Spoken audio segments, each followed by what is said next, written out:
El Cato Podcast, con Gabriela Calderón y Marcos Falcone. Bienvenidos al Cato Podcast. Soy Gabriela Calderón, Fellow en Estudios Latinoamericanos del Instituto Cato, y hoy nos acompaña, vamos a tener el placer de conversar con mi colega Alfredo Carrillo Obregón, investigador asociado del Herbert Stifel Center for Trade Policy Studies del Instituto Cato, y también está con nosotros Ian Vázquez, vicepresidente para Estudios Internacionales del Centro para la Libertad y la Prosperidad Global de Cato, y mi colega Marco Falcone, analista de políticas públicas del mismo centro. Alfredo, quien nos acompaña hoy, es un especialista en política comercial internacional formado en Georgetown University Law Center. Su trabajo en Cato se concentra en defender los principios del libre comercio, y es algo muy oportuno ahora que ha avanzado tanto el proteccionismo, incluso en los Estados Unidos, que antes era pues un estandarte de la libertad comercial. Entre sus contribuciones más destacadas se encuentran investigaciones sobre el abuso de los aranceles de emergencia en virtud de la legislación IEPA, el impacto de la ley Jones sobre economías como la de Puerto Rico, y un exhaustivo análisis sobre las razones económicas, políticas y filosóficas por las que Estados Unidos debería mantener, o mejor dicho, volver a una política de apertura comercial. Su perspectiva resulta particularmente relevante en un momento en que el debate sobre aranceles, soberanía económica, política industrial y globalización ocupa el centro de la agenda política. Alfredo, bienvenido al programa. Hoy que estamos grabando, dicho sea de paso, se cumple hoy 2 de abril, el programa se transmitirá esta semana, pero hoy estamos 2 de abril, hoy que estamos grabando, y se cumple un año del llamado Día de la Liberación, esta célebre conferencia de prensa en la que el presidente Trump anunció una nueva política comercial. Y quisiera empezar preguntándote, Alfredo, ¿cuál es tu balance general? ¿Fue esto una revolución en política comercial? ¿Hubo más ruido que nueces? ¿Qué sabemos al primer año de esta política? Claro que sí, Gabriela. Primero que nada, muchas gracias por la invitación y un gusto poder platicar con ustedes. Justo estaba comentando con Ian que la última vez o la primera vez que había hecho esto había sido justo después de que se anunciaran los aranceles. Entonces, aquí estamos un año después. Y sí, lo que comentas, ¿no? Revolución o mucho ruido y pocas nueces, yo creo que es un poco de ambos.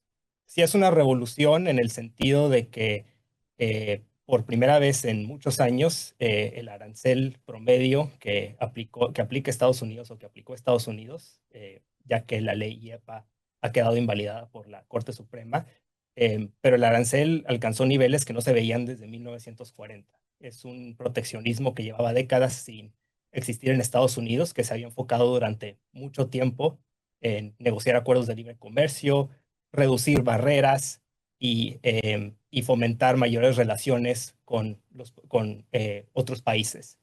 Y en virtud de lo que sucedió, la ley, básicamente el presidente Trump utilizó esta ley IEPA para imponer aranceles bajo distintos argumentos de emergencia internacional. Antes del Día de la Liberación, el 2 de abril de 2025, ya había impuesto aranceles a productos de China, a productos de Canadá y de México, bajo la ley IEPA, argumentando que el tráfico de fentanilo a Estados Unidos era una emergencia internacional y que la manera de lidiar con ella era imponiendo aranceles. Y el 2 de abril, lo que sucedió puntualmente es que el presidente declaró el déficit comercial que mantiene Estados Unidos prácticamente desde mediados de 1970 como una emergencia internacional e impuso aranceles a todos los países, algunos más altos que otros, para remediar este déficit. Y bueno, comentaba que fue revolucionario en el sentido de que es un proteccionismo que no se veía en Estados Unidos por muchas décadas. Al mismo tiempo, no fue tan impactante como pudo haber sido, porque en un principio, obviamente, el presidente lo había vendido como un arancel global, como un arancel alto para varios países.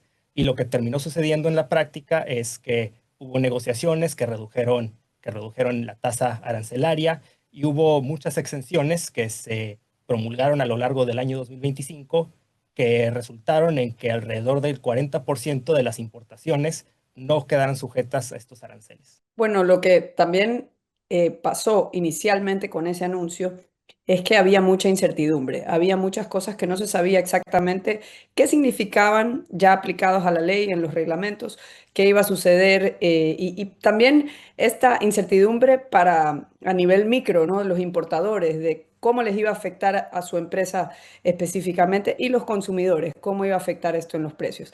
Al año qué sabemos con certeza y qué todavía está en el aire, qué todavía no se entiende acerca del impacto de esta nueva política.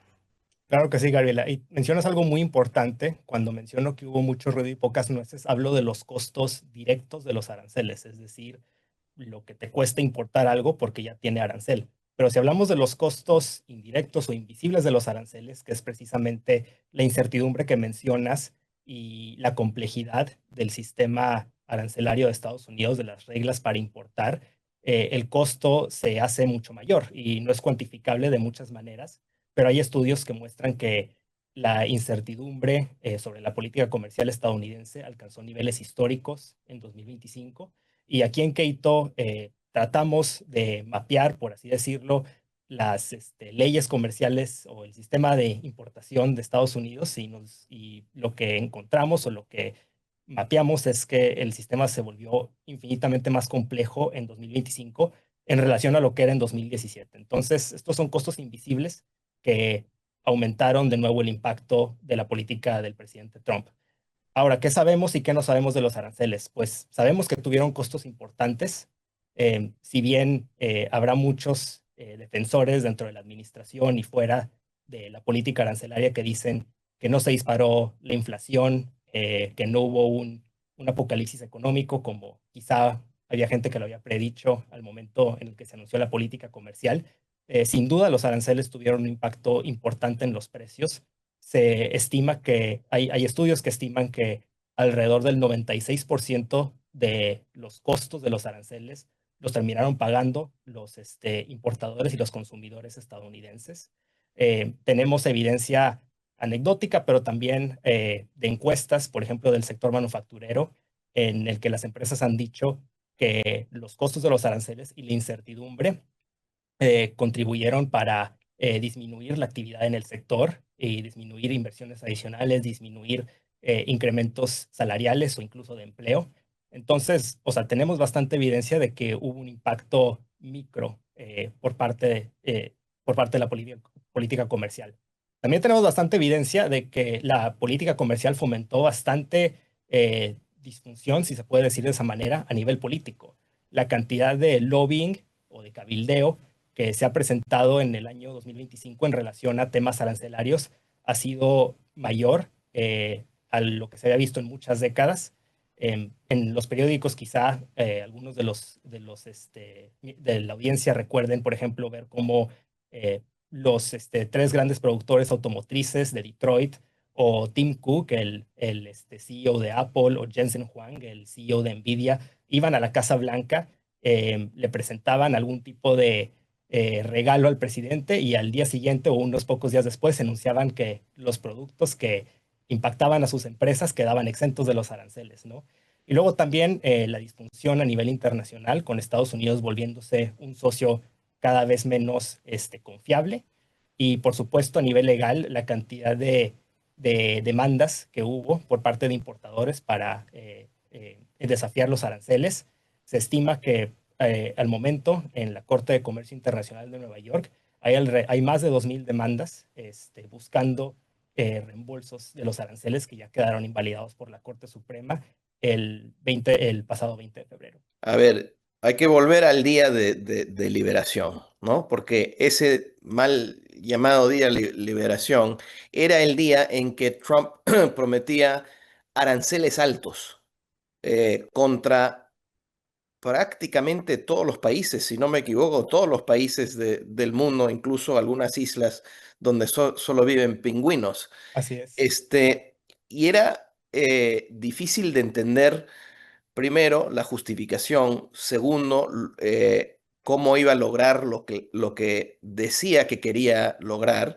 Así que a ver si nos haces acordar cuál era la justificación, porque lo que rechazó la Corte Suprema recientemente era la ley que usó, la ley EPA, que decía que bajo emergencias nacionales el presidente tiene derecho de hacer tal y cual cosa. ¿Y qué es exactamente lo que dice esa ley? ¿Qué es exactamente lo que rechazó la Corte Suprema? La Corte Suprema no rechazó que él no puede imponer algunos aranceles, rechazó algo muy específico. ¿Y cuáles eran los aranceles que él impuso? ¿Cómo se decidió en ese momento ponerle X arancel a China y X a otros países? ¿Qué lógica podías ver en eso? Hay que regresar a un año atrás para saber qué es lo que exactamente hizo el presidente. Claro, claro, Ian. Pues bueno, todo parte a partir de la creencia que tiene el presidente, que ha sido una creencia que lleva teniendo desde décadas, que el déficit comercial es malo para Estados Unidos, que la balanza negativa que tiene a nivel global y con muchos países a nivel bilateral es negativo para la economía estadounidense. Entonces, ¿qué hizo el presidente? Agarró esta ley, IEPA, que es una ley que data de 1977, si mal no estoy, y que dice que en casos de emergencia internacional, que son declaradas por el presidente, porque el presidente tiene la facultad política de declarar cuando existe una emergencia internacional, el presidente puede tomar varias acciones para remediarla, entre las que incluyen acciones económicas como, según dice la ley, regular, que es la palabra que utiliza, importaciones, también puede tomar ciertas medidas financieras, una serie de políticas que pueden remediar lo que el presidente percibe como una emergencia internacional. Entonces, ¿qué pasó en el 2 de abril? El presidente declaró puntualmente que el déficit comercial es una emergencia internacional, eh, amagó con poner o amenazó con poner aranceles, como dice Cian, a todos los países. Los únicos que quedaron exentos fueron Canadá y México, porque a ellos ya se les aplicaba otro arancel por otra medida anterior que se había promulgado con la ley EPA. Pero ciertamente todos los países, casi todos los países quedaron sujetos o quedaron amenazados con estos aranceles. Y la manera en la que se derivó el arancel, el presidente y su administración decían que se había cuantificado las barreras comerciales que cada país individualmente imponía al comercio estadounidense. Poco después de la conferencia de prensa, economistas y periodistas se dieron cuenta que la fórmula que supuestamente había utilizado el presidente era una fórmula que básicamente tomaba el déficit comercial y lo dividía por las importaciones de Estados Unidos de esos países. Entonces, realmente no era un ejercicio científico, sino simplemente un juego de números. Y así fue como el presidente llegó a la determinación de qué aranceles imponer a qué países. Y para los países con los que Estados Unidos tiene un superávit comercial, porque hay varios países, debe decirse, con los que Estados Unidos no tiene un déficit, sino todo lo contrario, el Reino Unido siendo un ejemplo, se dejó un arancel base del 10%, que también aplicaba a países que no fueron señalados específicamente por el presidente en su conferencia. Alfredo, yo recuerdo, creo que era Bob Woodward, que en su libro escribió que una vez estaba Trump revisando un discurso y lo estaba anotando en los márgenes y escribió, Trade is bad, así, ¿no? El comercio es malo, como resumiendo la forma en la que él piensa acerca del comercio, ¿no? Sin embargo, si hay algo así como unanimidad o cuasi unanimidad entre economistas es que el comercio es algo bueno, ¿no? O sea que especializarse es algo bueno, es eficiente, comprar y vender es una manera muy buena de crear riqueza. Entonces, una pregunta por ahí más, un poco más general sobre la cosmovisión de Trump, ¿no? Y de toda la gente que piensa como él y que ha estado detrás de esta agenda proteccionista. ¿Por qué crees para vos que vemos este discurso? ¿Por qué no se puede eh, entender que tener un alto poder de compra y en todo caso tener déficits de balanza comercial es algo bueno para Estados Unidos? ¿De dónde viene esta idea de que el comercio es en última instancia malo si alguien me está vendiendo más de lo que yo le estoy vendiendo? Yo creo que parte de dos formas, Marcos. Yo creo que un componente es el ver el déficit comercial o la balanza comercial como un tipo de marcador, un scorecard que evalúa cómo estamos comerciando con otros países. Y si tienes un déficit, quiere decir que tu riqueza se está yendo al extranjero, y que no, y que estás perdiendo riqueza. Esta visión ignora convenientemente que la contraparte del déficit comercial es un superávit en inversiones. Y Estados Unidos, si bien es el país que tiene el déficit comercial más grande del planeta, también es el país que atrae la mayor inversión del planeta. Y esta inversión muchas veces se traduce en mayor productividad, incluyendo en el sector manufacturero, que es la otra parte de la oposición al comercio, porque eh, yo creo que muchas personas que se oponen al comercio eh, lo hacen por la narrativa de que las empresas están aprovechando mano de obra más barata en el extranjero o aprovechando subsidios que otros países les dan y que están moviendo sus fábricas de Estados Unidos al extranjero. Y si bien es plausible que algo de esto esté sucediendo, sobre todo con las manufacturas más manuales o por los trabajos que requieren menos habilidad, por así decirlo. La realidad es que el sector manufacturero de Estados Unidos, si lo vemos en cuestión de producción y en cuestión de valor agregado, ajustado a la inflación, sigue siendo de los más ricos del mundo, si no es que el segundo más rico, por detrás solamente de China.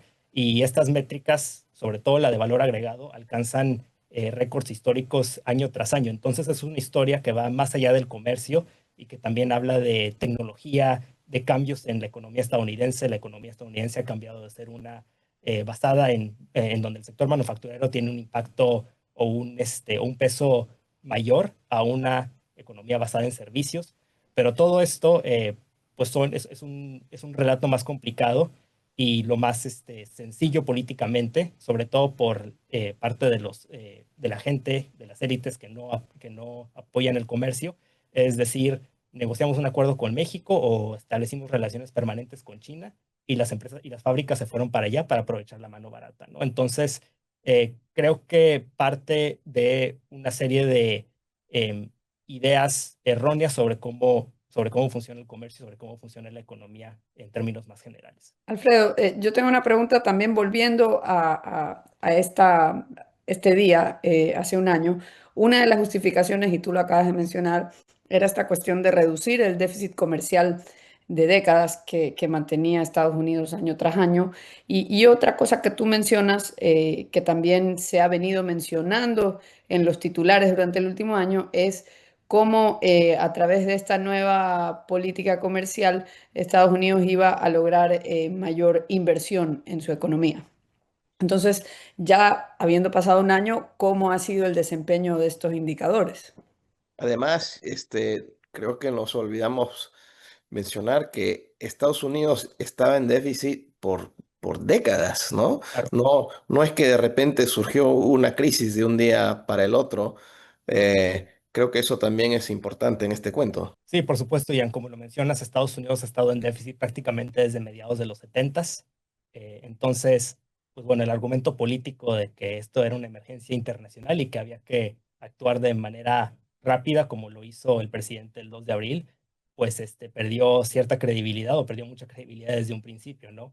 Gabriela, mencionabas el tema del déficit comercial y de la atracción de inversiones. Pues lo que vemos un año después es que el déficit comercial no ha disminuido, al contrario, ha aumentado. Si ajustamos a inflación, el déficit comercial en el 2025 alcanzó su nivel más alto en la historia de Estados Unidos.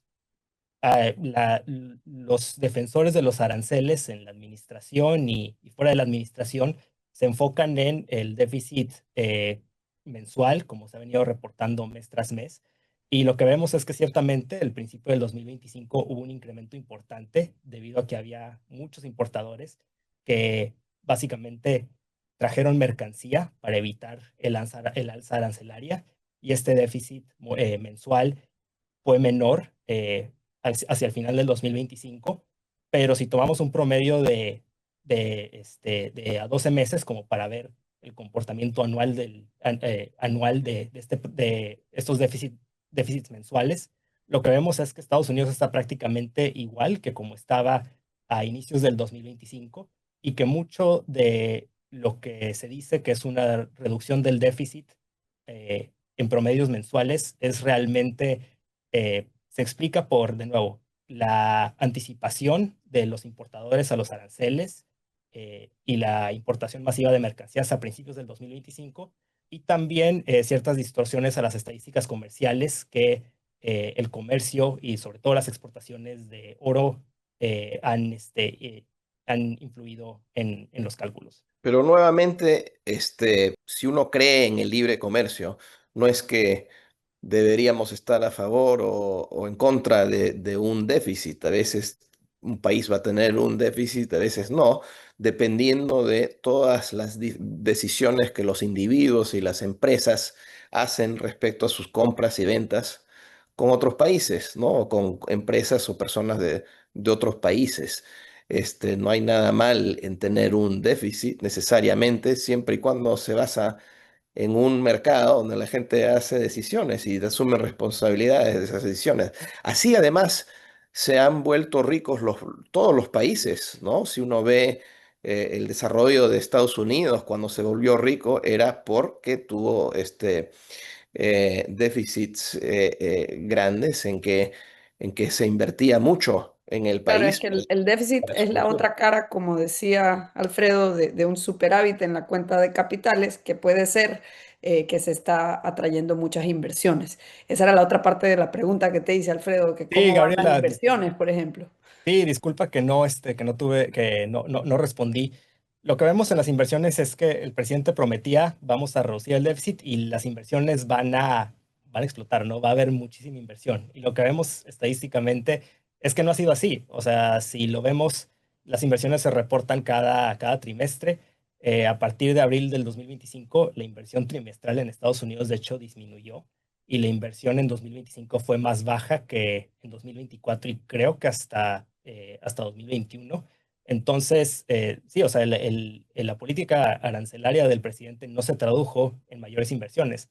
El presidente ha salido a decir que tiene compromisos de inversión de distintos países, según una página de según la Casa Blanca, ha habido una serie de países que se han comprometido a inversiones por más de 5 billones de dólares, pero la realidad es que estas inversiones no se han visto en las estadísticas y de hecho si uno revisa país por país e incluso en general, las inversiones que dice el presidente y la Casa Blanca que se han prometido son mayores a las que estos países han realizado en Estados Unidos o que muchos de estos países, la mayoría, han realizado en toda su historia. Entonces, resulta poco creíble que este objetivo de atraer inversiones masivas, o al menos de la manera en la que lo ha prometido el presidente, se vaya a cumplir. Alfredo, hace un rato estabas hablando de empresarios que durante el año pasado, desde que Trump asumió su segunda presidencia, iban a la Casa Blanca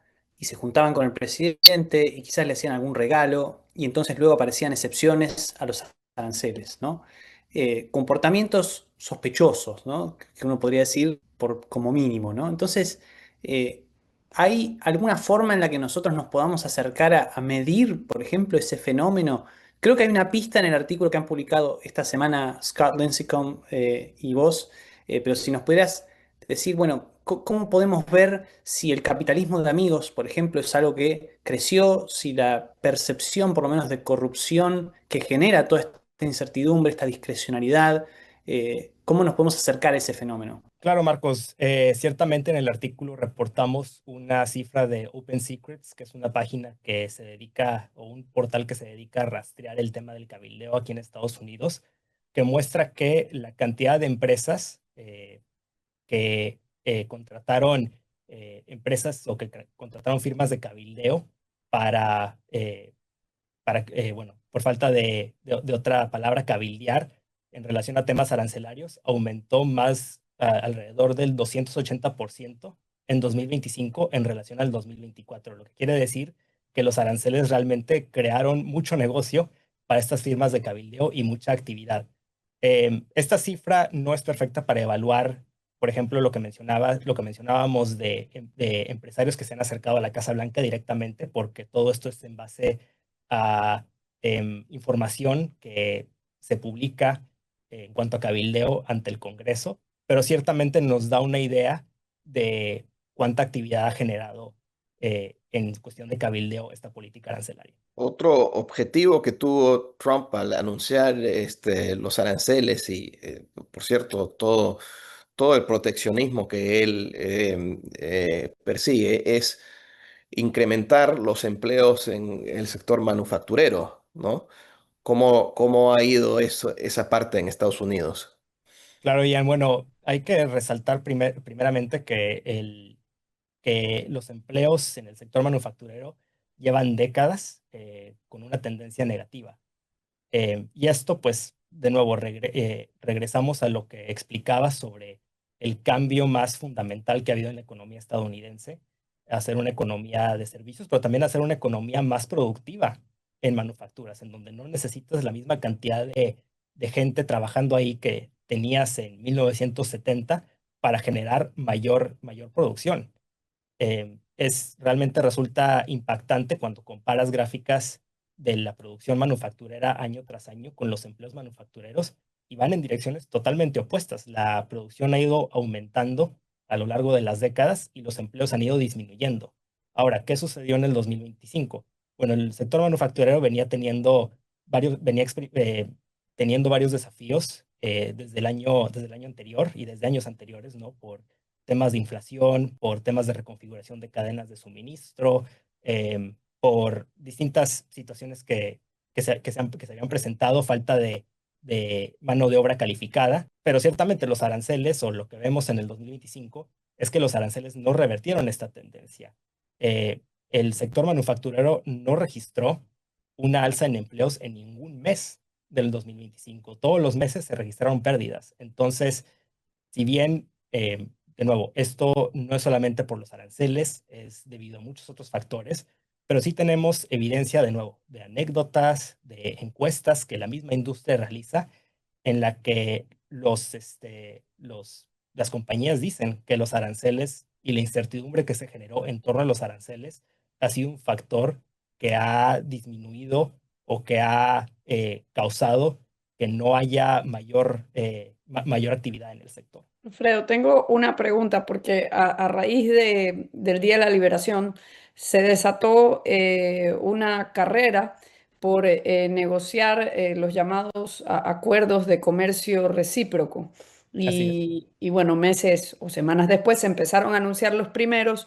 Esto me interesa particularmente porque en marzo pues se anunció uno de estos acuerdos entre Estados Unidos y Ecuador. Tengo entendido que han habido otros anunciados también con otros países de América Latina. Mi pregunta va por el lado de una especie de resumen comparativo. ¿Cómo se comparan estos acuerdos con los tradicionales TLCs o tratados de libre comercio? Claro, Gabriela, pues lo primero y está en el nombre, no son tratados ni son de libre comercio. ¿Por qué no son tratados? Porque en Estados Unidos un tratado, para empezar, lo negocia el Ejecutivo, pero lo negocia con autorización del Congreso, y una vez queda negociado el acuerdo, se somete a votación somete a votación en el Congreso. Cuando queda votado en el Congreso, se forma parte de la ley, se eleva a ser una ley al estatus de las leyes de acá de Estados Unidos. Entonces, eso le da una permanencia al acuerdo. Al tratado. Estos son acuerdos ejecutivos que se firmaron por la parte de la administración con los otros países, pero que si llega un presidente en un futuro y dice, este acuerdo no va más, lo puede dar por terminado sin ninguna consecuencia legal o política, al menos aquí dentro de Estados Unidos, ¿no? Entonces, eso es lo primero. Y tampoco son de libre comercio porque lo que hizo el presidente es, vamos a negociar a partir de los aranceles que les estoy imponiendo en base a la IEPA. Ustedes pueden, o sea, vamos a ver qué concesiones me hace el país extranjero y en base a eso yo reduzco un poco, una cantidad considerable el arancel de la IEPA, pero no lo elimino totalmente y mucho menos elimino los aranceles que ya están escritos o que ya están codificados en la ley estadounidense, que son adicionales a los aranceles que impuso el presidente bajo la IEPA. Entonces no son tratados ni son acuerdos de libre comercio, ¿no? Entonces eso es lo principal. Por otra parte, bueno, en resumen, si uno lee estos acuerdos, dicho sea de paso, el texto de muchos de ellos no ha sido publicado, pero uno encuentra que las disposiciones son mucho menos exhaustivas que lo que uno encuentra en un tratado de libre comercio tradicional. Un tratado de libre comercio tradicional contiene reglas muy detalladas y compromisos por parte de los ambos países en materia de comercio de mercancías, comercio de servicios, protección de inversiones, reglas de origen, propiedad intelectual, procedimientos aduanales, em, por darte un ejemplo de los temas que tratan estos acuerdos. Y si uno lee, por ejemplo, el acuerdo que se publica con Argentina, que es uno al que me estaba refiriendo el más temprano, hace unas horas, el día de hoy, uno lee como una serie digamos, de imposiciones que hace Estados Unidos y que que el otro país, al que el otro país accede, ¿no? O sea, dice que Argentina se compromete a que no va a imponer aranceles al comercio digital. Argentina se compromete a colaborar con Estados Unidos en materia eh, de, em, de comercio y seguridad nacional. Argentina se compromete a implementar medidas laborales o ambientales de manera que no socaven el comercio internacional. Entonces, son una serie más bien de imposiciones. Realmente Estados Unidos casi no asume ningún compromiso bajo estos acuerdos y son compromisos muy ambiguos, ¿no? Porque ¿qué significa implementar medidas ambientales o laborales sin socavar el comercio internacional, ¿no? Eso puede abarcar muchos significados. ¿Qué significa, por decirte, Argentina y Estados Unidos van a colaborar en materia de comercio y seguridad nacional? Pues lo deja muy ambiguo y lo deja para un futuro. Entonces, no tienen similitud alguna con los tratados de libre comercio, más allá de los títulos de los temas que tratan, ¿no? Yo Eh, no sé, Alfredo, sobre el de Argentina, pero el acuerdo con Ecuador incluye una cláusula que dice que Ecuador se compromete a cooperar con no recuerdo las palabras exactas, pero con los esfuerzos de Estados Unidos de imponer sanciones por su seguridad nacional sí. en sus tratos comerciales con otras naciones. Lo cual me pareció algo sumamente llamativo y ha sido pues muy cuestionado acá. Claro, sí, claro, porque vamos, de nuevo, es como integrar la retórica trumpista y estas disposiciones, pues uno podría pensar que van muy pensadas, o sea, se implementan con China, realmente siendo lo que ocupa, por así decirlo, la preocupación de Estados Unidos. Pero como dices, ¿no? O sea, solo se comprometen a cooperar, pero, o sea, ¿cuáles son las implicaciones de esta colaboración? ¿Cómo se ve esta colaboración? ¿Cuándo sucederá esta colaboración? Eso no queda establecido de ninguna manera. Y si a eso le añades que, como mencioné anteriormente, puede llegar un presidente nuevo después de que termine el gobierno de Trump y diga, ya no quiero tener este acuerdo con Ecuador, el acuerdo se da por concluido 6 meses después de que se haga este anuncio y listo, cada quien a lo suyo, ¿no? No hay ningún tipo de consecuencia legal o política. Entonces, ciertamente son acuerdos muy ambiguos, son acuerdos que no tienen ningún tipo de duración a largo plazo, como sí lo tienen los tratados de libre comercio. Y luego la otra parte que también es importante es que no tienen un mecanismo imparcial de resolución de disputas. Es decir, si un país miembro del acuerdo determina que el otro país lo está violando, se dice que los acuerdos lo que dicen es que se pueden entablar diálogos si se consideran necesarios, pero que cada país se reserva la capacidad de actuar bajo su propio marco legal para remediar las violaciones de la otra parte. Entonces, eh, pues no hay un mecanismo de resolución de disputas que pueda juzgar de manera imparcial, reitero, si realmente hubo una violación del acuerdo, qué tipo de represalias o de medidas son permisivas.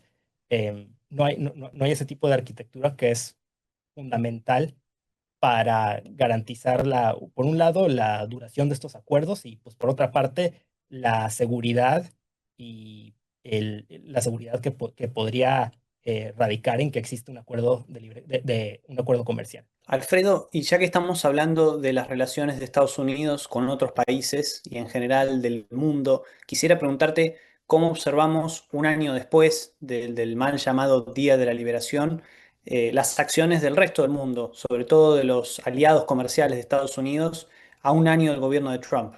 ¿Ha cambiado algo? ¿La forma en la que los distintos países se relacionan entre sí o con Estados Unidos por parte de esos propios países? ¿Han podido adaptarse a esta suerte de certidumbre, de la incertidumbre?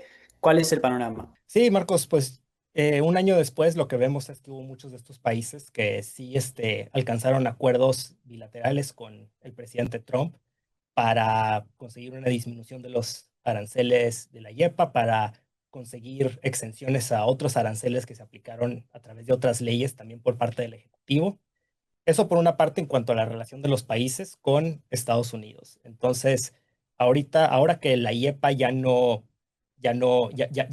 existe o ya no existen los aranceles bajo la IEPA porque quedaron invalidados por la Corte Suprema, hay una especie vamos, de duda de qué sucede con estos acuerdos porque el marco legal en el que se negociaron era en base a los aranceles por la IEPA. El presidente ha asegurado que cuando se anuncien aranceles más adelante, él va a respetar los acuerdos que alcanzó con otros países. Pero bueno, eso es por parte de de los otros países con Estados Unidos. Lo que también vemos es que los otros países han respondido a la política comercial de Trump en gran parte, estableciendo relaciones más cercanas entre sí.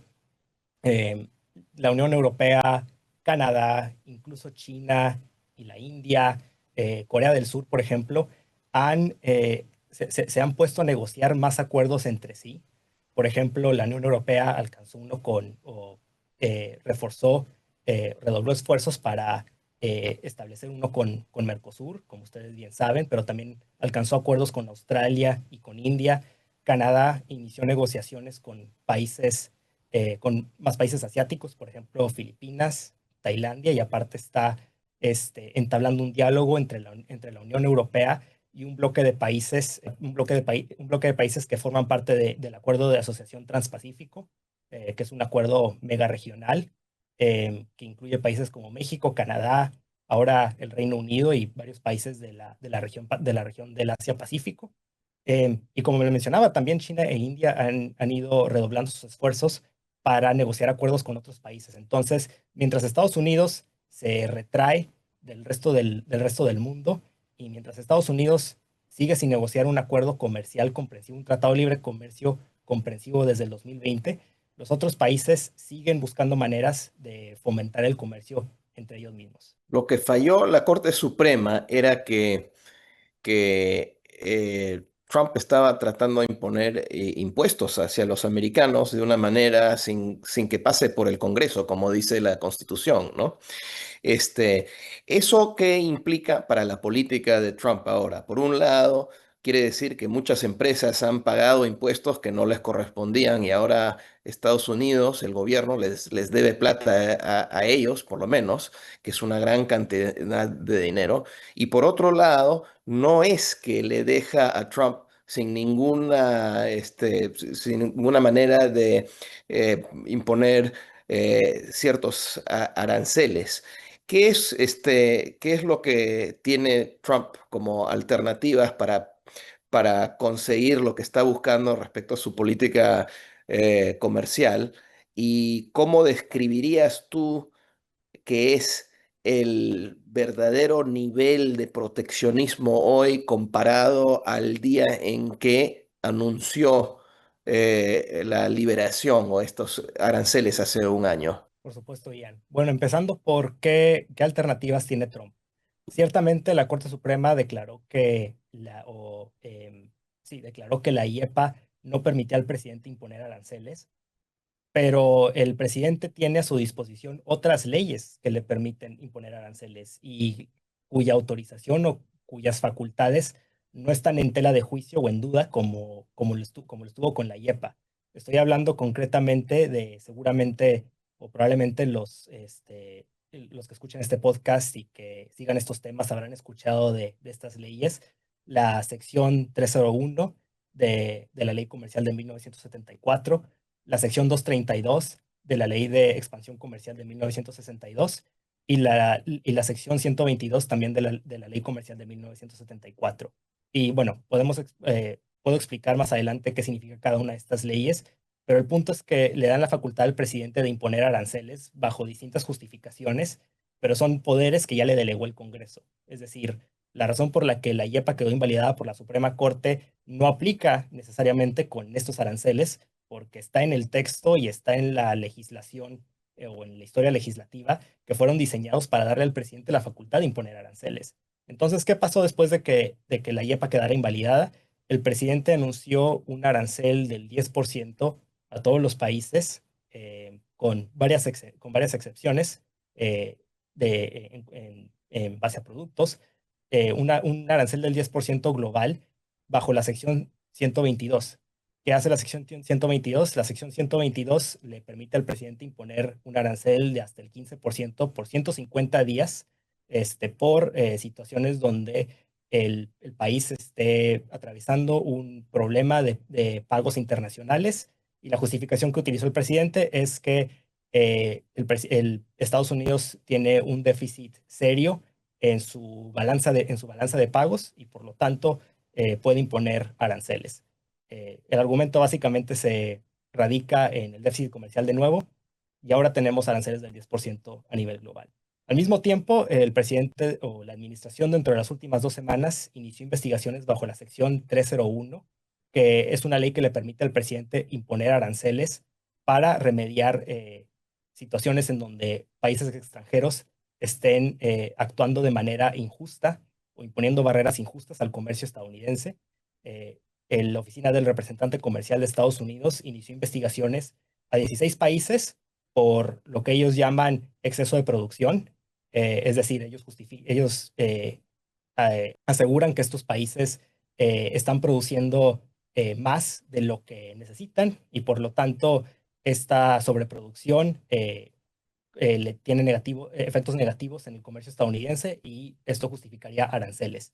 Y inició otra investigación a 60 países por lo que ellos justifican como la falta por parte de estos 60 países de leyes que restrinjan el comercio en mercancías que se hacen con mano de obra que no es libre, ¿no? Forced labor, como le llaman aquí en Estados Unidos, mano de obra forzada. Entonces, em, estamos a la espera porque estas investigaciones tienen que durar una cierta cantidad de días por ley. Va a haber oportunidad para que las empresas se manifiesten sobre cómo deberían aplicarse estos aranceles, si no se deberían aplicarse aranceles. Va a haber incluso audiencias públicas, pero lo más seguro es que al término del periodo que designan esta ley, va a haber más aranceles. Alfredo, una pregunta acerca de los impactos internacionales de este giro en la política comercial de Estados Unidos, que muchos nos hacemos es ¿en qué queda, en qué situación queda la Organización Mundial del Comercio? Digamos, ¿qué puede ser la Organización Mundial de Comercio frente a este tipo de comportamiento por parte de uno de sus principales miembros y principales actores en el sistema global de comercio? Perfecto, Gabriela. Desafortunadamente, no mucho. Y esto radica en gran parte a que Estados Unidos, o que las acciones de Estados Unidos en gran parte han disminuido la capacidad del mecanismo de resolución de disputas de la OMC. Anteriormente, en la OMC, si un país disputaba o tenía problemas con las políticas comerciales de otros países, iniciaban una disputa ante el órgano de resolución de disputas, el mecanismo de resolución de disputas de la OMC. Se hacía una investigación, se daba un veredicto, primero por panel y después había un órgano de apelaciones en caso de que alguno de los dos países disputara el veredicto que había alcanzado el panel. Y si el proceso concluía con que algún país había violado sus obligaciones bajo el marco de la OMC, el otro país podía imponer represalias.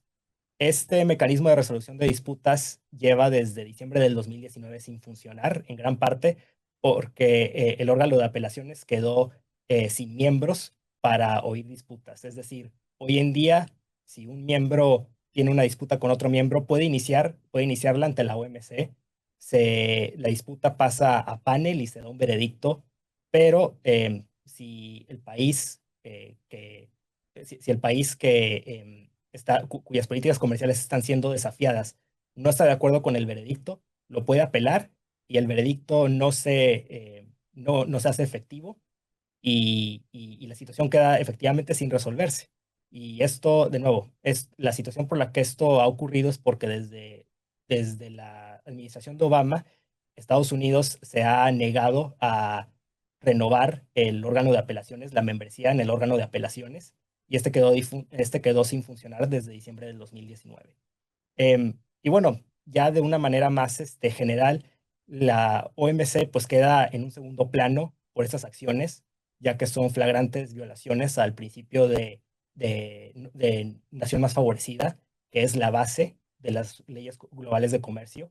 Este principio lo que dice es que si hay una imposición de aranceles o una reducción de aranceles, en mayor parte, no puedes discriminar entre países. Es decir, los beneficios que le otorgues a uno se lo tienes que otorgar a otro. Y acá lo que vemos es totalmente lo opuesto, ¿no? Trump dice la Unión Europea va a tener aranceles del 15%, China va a tener del 10%, Suiza, antes de que alcanzara su acuerdo en noviembre del año pasado, va a tener aranceles del 39%. Es decir, están a niveles muy distintos y son una flagrante violación de esta ley, de este principio. Entonces, sí, la Organización Mundial del Comercio, tanto por la violación de sus principales disposiciones, como por la falta de un mecanismo de resolución de disputas realmente funcional, ha quedado relegada a un segundo plano. El nivel de proteccionismo en Estados Unidos es mucho más alto hoy de lo que era antes de que llegara Trump. Tú dijiste está más o menos al 10% en términos de aranceles. Hace un año, cuando anunció los nuevos aranceles, era mucho más alto, pero creo que ha bajado. A todo esto, Trump prometió que iba a producir un crecimiento nunca antes visto en Estados Unidos. Ujú. ¿Ha conseguido ese resultado? Bueno, lo primero que hay que remarcar es que el, las, digamos, el desempeño de la economía estadounidense es complicado evaluar el rol de la política arancelaria en la economía estadounidense porque han sucedido muchas cosas en el último año, desde obviamente la política monetaria por una parte, pero también el recorte a ciertos programas de gobierno, el crecimiento de la inteligencia artificial, entre muchos otros factores. Pero lo que vemos, hay una estadística que varios expertos se han puesto a analizar, que es la de la suma de el gasto del consumo y la inversión privada. Y lo que se ha visto es que esta estadística combinada no ha aumentado a lo largo del 2025. Entonces, la idea de que los aranceles están creando un crecimiento que nunca antes se había visto es totalmente falsa. Lo que sí se puede decir es que los precios han subido, ¿no? Para los bienes protegidos. Así decían, como lo comentaba, los estudios lo que muestran es que hasta el 96% del costo de los aranceles lo han pagado los americanos, ya sea las empresas que importan o los consumidores. Y según otros estudios, todavía la mayoría de este costo lo pagan las empresas, pero una parte cada vez mayor la paga el consumidor, entre un cuarto y un tercio, según lo último que vi. Y hay un estudio muy bueno por parte del Harvard Business School que analiza el comportamiento de los precios de distintos productos, de una canasta de productos a través de varias empresas grandes, de varios comerciantes grandes aquí en Estados Unidos, precios al consumidor. Y lo que muestra es que han aumentado desde que se impusieron los aranceles. Y lo interesante es que ha aumentado no solamente el precio de los productos importados, sino también de los precios que se producen aquí en Estados Unidos. Y esto nos muestra que el impacto de los aranceles en los precios va más allá solamente de producto extranjero con un arancel y un costo adicional, sino que también el alza de precios en los insumos que muchas empresas estadounidenses importan para producir acá se traduce en un mayor costo para los productos que ellos fabrican a través de estos insumos y también cómo las empresas diversifican el alza, hasta cierto punto, el alza de precios de los productos para trasladar los costos en parte a los bienes importados, pero también en parte a los bienes que se producen acá como para no concentrar el alza de precios solamente en un solo tipo de producto. Alfredo, una última pregunta breve, quizás un poco más sobre la política del asunto antes que sobre la economía. A un año del Día de la Liberación y habiendo visto todos los efectos que hemos mencionado acá, ¿qué podemos esperar de cara al futuro por parte del Partido Republicano y del Partido Demócrata en el sentido de la política comercial? ¿Ha generado toda esta incertidumbre, todos estos resultados negativos, han generado que se despierte, por así decir, algún sentimiento antiproteccionista, un poco más liberalizador en alguno de los dos partidos políticos estadounidenses, o por ahora eso no es así? Ciertamente en el Partido Demócrata lo hemos visto, Marcos. De hecho, hemos tenido la oportunidad aquí en el Cato Institute de recibir a representantes, a miembros del Congreso del Partido Demócrata y por lo que lo que nos han platicado en eventos públicos, tanto como lo que vemos de declaraciones ante la prensa e incluso de votos en el Congreso, es que el Partido Demócrata sí ha tomado una agenda antiproteccionismo, o al menos antiproteccionismo de la manera en la que Trump lo ha implementado. En el Partido Republicano, creo que el costo de desafiar la política del presidente, más allá de que sea una política que se ha traducido en costos más elevados y que ha afectado negativamente a empresas y, en el caso particular de los republicanos, a agricultores, eh, el costo de desafiar la política del presidente sigue siendo elevado y vemos pocos miembros del Congreso eh, que han diferido del presidente en cuanto a los aranceles. Sí hemos visto, por ejemplo, que tanto en la Cámara como en el Senado se han pasado medidas para desaprobar, por ejemplo, los aranceles que impuso a Canadá bajo la IEPA, pero sobre todo en la Cámara el voto republicano no ha sido, no muestra una tendencia muy grande de que estén yendo en contra del presidente. Son unos cuantos miembros que han votado en contra, pero en general la mayoría del partido sigue estando con el presidente en cuanto a su política arancelaria. Quién sabe, sería interesante ver si esto cambia eh, entre más se acercan las elecciones de medio término de acá de Estados Unidos, más adelante en este año, porque ciertamente hay los constituyentes de los congresistas, incluyendo los republicanos, están cada vez más en contra de estos aranceles. Y si es que los demócratas llegan a ganar ya sea la Cámara o el Senado, será interesante ver cómo se comportan los republicanos y ya con digamos, el espectro del trumpismo un poquito menos fuerte, empiezan a actuar en contra de este proteccionismo, pero por lo pronto la tendencia sigue siendo muy dividida en cuanto a los partidos, con algunos miembros republicanos, sobre todo los que son más de corte libertario, abogando más porque se liberalice el comercio. Bueno, Alfredo, te queríamos agradecer por acompañarnos hoy en esta última edición del Cato Podcast. Hemos estado conversando hoy con Alfredo Carrillo Obregón, investigador del Instituto Cato, Ian Vázquez y Marcos Falcone, también del Instituto, acerca del el supuesto Día de la Liberación, a un año de su proclamación. Los esperamos en una próxima edición. Muchas gracias por acompañarnos. El Cato Podcast con Gabriela Calderón y Marcos Falcone.